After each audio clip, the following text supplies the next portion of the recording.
Hey guys, if you're new here and you like what I'm putting out, don't forget to hit that big red subscribe button and turn on all notifications so you never miss an upload. So, Mighty Morphin Issue number 12. This issue is kind of crazy because this issue is setting up everything we'll be getting next month in the Eltarian War. And oh boy, does it start things off with a bang, or does this issue end with a bang, or should I say with a shatter?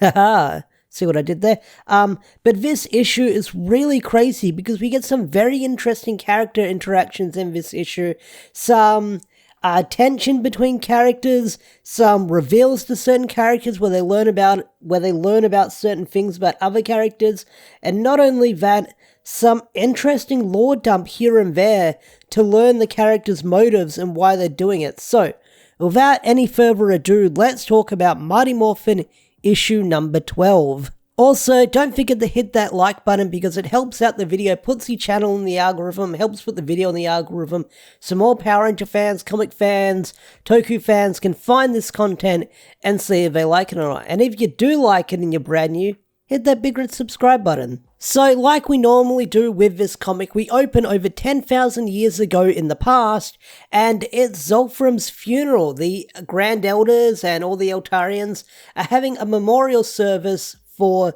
Zolfram because they believe he died in the big explosion, and everyone thinks he's dead. So, after the memorial service, after the funeral, you have an interesting conversation with Zadius and Zordon. And I really do like the conversation that Zadius and Zordon have back and forth in this flashback because you can tell by everything that Zadius is saying, the dude's full of shit. Even though he's got a smile on his face and he's being all happy and cheerful, this guy's a fucking scumbag, because you know that this guy is going to be the main antagonist of the upcoming arc. So whatever he's saying, he can't be trusted. But Zordon's looking forward to the future. Although he lost an important friend, he knows that Zolfram sacrificed his life for Eltar. Well, that's what Zordon believes, that Zolfram sacrificed his life for Eltar, and everything he did was for the greater good. And Zordon says he's going to carry on his legacy and become the next Supreme Guardian. And Zadius is like, well, I'll be right beside you, Supreme Chief Guardian or Supreme Guardian. Wink, wink, nudge, nudge. I'm going to be an asshole in the future. He doesn't say it like that, but the smile that, like the way Zadius is drawn on this final panel where he says, I'm with you until the end, Supreme Guardian, and he's got this weird smug look on his face where it looks like he's just plotting with that face. You can tell, it looks like he's just plotting. And that's where the flashback ends. Cut to the present day, 3 days earlier in the command center, so we're still kind of in flashback land, but we're in flashback land at the previous issue. So this is right after the Rangers and the Sentry Force 4 are done with their training. So after they leave, Zordon talks to someone and says, Zadius is gone, you can come out now, revealing that it's Zayla, Candace, and she's alive and well. So this is right before Zordon gave the Rangers their message, warning them of what happened earlier about her apparent fate. So this is where Candace, or Zayla, whatever you want to call her, gives the big info drop to the Rangers about the Eltarians are no longer protectors but conquerors, and she didn't believe them until she looked, because she talks about the previous planets we visited in the comics, Genovus, Valus Prime, and Hatunia, whatever you want to call it, and she reveals that Zadius sent her to all these planets to supervise them and see if they're worthy enough to join the Eltarian Alliance. Funny enough, they weren't worthy enough to join the Alliance, so all the planets were destroyed. Funny enough, destroyed by the Imperials. And that's some very interesting news that we learn about those two planets being destroyed by the Imperials. Hartenia and Genovus, I believe it's called. So that's some crazy info drop we get on those planets being destroyed by the Imperials, and how Zadius is controlling them and sort of playing the cards and conquering planets. So the Rangers are kind of in denial, having second thoughts about this, saying it could be a coincidence, maybe it's Lord Zed's doing, and Candace is like, no, Zadius is using the Imperials and I'm going to go to his ship and find out how he's controlling or communicating with him, and if I don't make it back, you kind of know what happens to me. So just before the flashback ends, Zordon says, very well, while you investigate Zadius' ship, I'm going to consolidate with our allies just in case. And this is where Kim cuts them off, and I love this line that Kim had saying, where Kim's like, what allies? Billy, Grace, Matt, the Omega Rangers? Because I'm sure every one of those people I've mentioned, you've kind of alienated them and sent them off in a spectacular fashion. You've chased them away. And Zordon's like, well, I won't deny I've made my fair share of mistakes, and Kimberly's like, let's just hope we didn't doom the universe in complete utter destruction. So I kind of like Kim's sass in this issue right here, which is like, yeah, hopefully we didn't doom ourselves with you scaring off half our allies, because when Zordon says, I'm going to contact some allies, I'm like, ooh, Akutar Rangers, are we going to see them?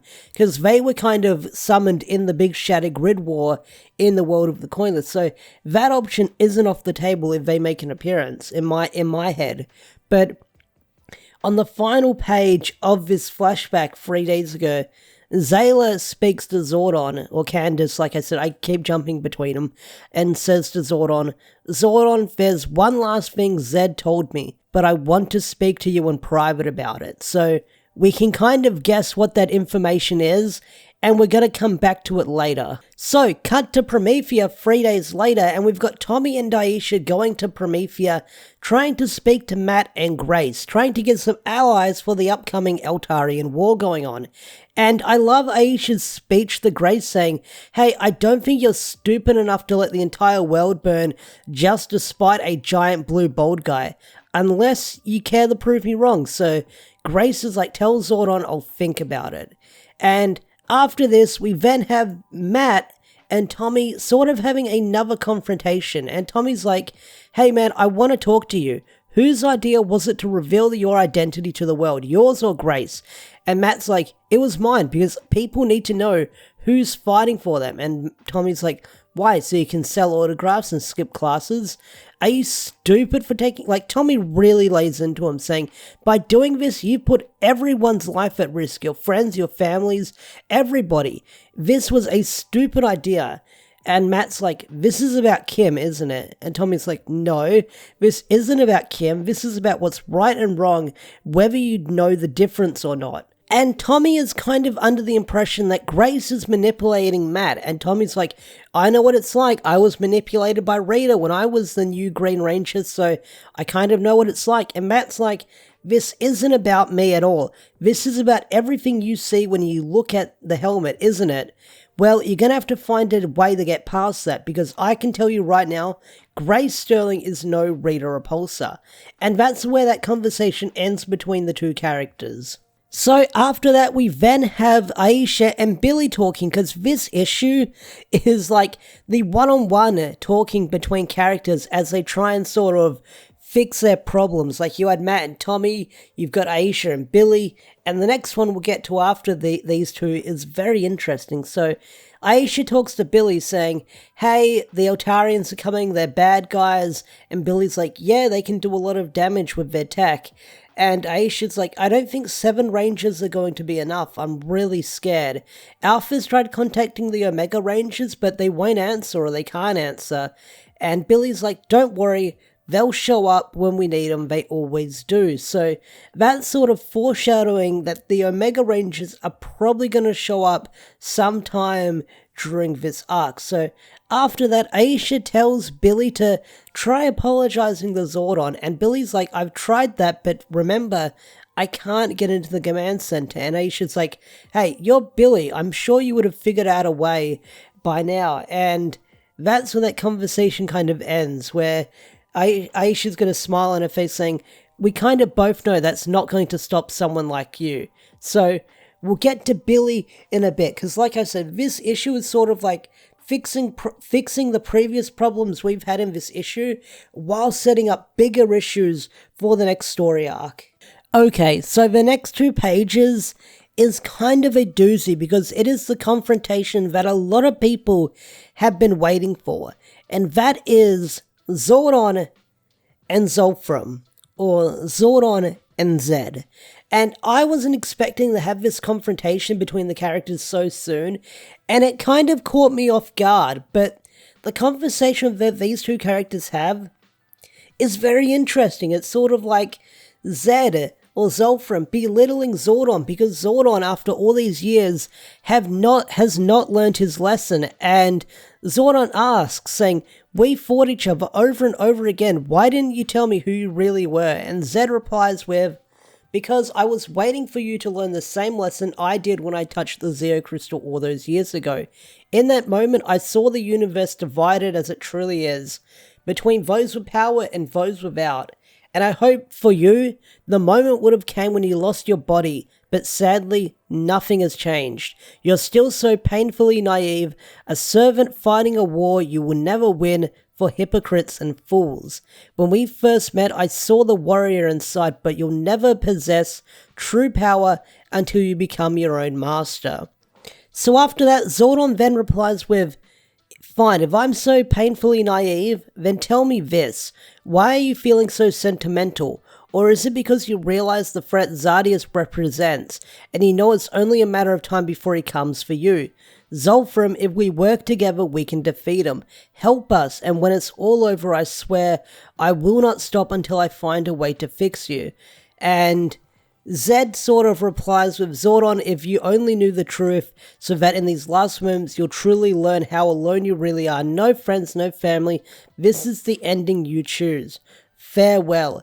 And they both sort of teleport and leave the room. So that's the conversation that these two characters have. So even though we got to see the confrontation between Zed or Zolfram and Zordon after all these years, learning about the revelation, you can kind of guess that these two characters are going to come around and maybe join forces in the end. I'm not entirely sure, but one of these characters is going to save one of them in the end. So I'm curious how that is going to turn out. So after that, we then have this one page of Zadius in his command ship talking to his little crystal thingy-majig. And I believe he's talking to one of the Imperials because he's saying, "You'll serve me, you've been resurrected, and you'll serve me until the compact is complete. So get back to work, and when you're finished, speak to me." So after that, Zag comes in and says that he's picked up an interesting signal that's going around Earth, and it was a conversation between Zordon and Zed. And they said they couldn't get all of the conversation, but Zadius is confident enough to know exactly what they were talking about. And he tells Zag to tell Zeta to assemble the team and ready their troops, because the Eltarian War, the invasion, it's beginning. Okay, so these last couple of pages are freaking crazy. So Adam, Rocky, and Kimberly, they teleport to a quarry because there's a threat coming to the quarry. And I love the meta humor or the inside joke that they've got when the Rangers teleport to the quarry, because Rocky says, "Why does it always have to be a quarry? Why can't it be a water park or the Bahamas?" So I love the self-reference humor that Super Sentai and Power Rangers always fight at a quarry. So I love the reference there, top-notch job to Ryan for writing in that joke there. So after that, you then have the Sentry Force 4 homing in on them, and you can tell that this is going to end bad for the Rangers, because I'm sure that these three can't take on all four of those characters. That's going to end bad for them. So these last couple of pages of this issue is freaking crazy. So Billy sneaks in the command center and he tries apologizing to Zordon about everything that happened recently, but Zordon tells Billy to hide, and you're thinking, oh shit, what's going to happen? What's going to happen? And then you have Zadius teleporting in, and this is where Zordon and Zadius have this big back and forth where Zordon's trying to play coy by saying, "Oh, hey there, Zadius, I was about to tell the other Rangers and teleport them in," and Zadius is like, "That won't be necessary. There's been a change of plans, and I'm taking matters into my own hands." And this is where the two characters have this big back and forth. Zadius gives his villainous speech where he's like, "I didn't want to do this, I'm doing it because this is the only way I need to do it, and I could have used the Imperials to wipe out Earth, but I didn't want to do that, so come back home and be Zordon of Eltar and join us. And Zordon's like, no, I'm no longer Zordon of Eltar. I am Zordon of Earth, and me and my rangers are going to stop you. And I love this next panel where Zadius just closes his eyes and he's got this big smirk on his face. And then he steps forward and shatters Zordon's tube. And Billy watches in horror as this happens. And Zadius just final word, closing off this issue by saying, "Let the war begin." And then it says, "To be continued in the Eltarian War." So yeah, that was Mighty Morphin issue number 12. This issue was freaking crazy. A lot of info, was a big info dump, and a lot of characters sort of reconciling with one another that form alliances for the Eltarian War, but it ended on a crazy freaking note with Zordon getting his tube broken. Now, we kind of know where it's going with one of the covers, do the spoilers for solicitations and stuff like that, but either way, this next arc is going to be freaking crazy. I'm hoping that this next arc is like Shattered Grid levels of good, so I'm excited to see what Ryan can bring with this upcoming arc. But anyway, guys, what did you think of Mighty Morphin issue number 12? Did you love it? Did you hate it? Tell me in the comment section down below. I love to hear your thoughts. I love to hear your opinions. With that said, I'm bringing this video to a close. Special thanks to all the members and Patreon supporters such as Swaggerful and Andrew McCoyle. If you want to get your name shouted out like these guys over here, either hit the join button or become a YouTube member so you can have your name in the credits of every video or shout it out. With that said, I'm bringing this video to a close. Thanks for watching. Have a wonderful day or night. I'll see you guys in the next video. Peace out, take care, bye.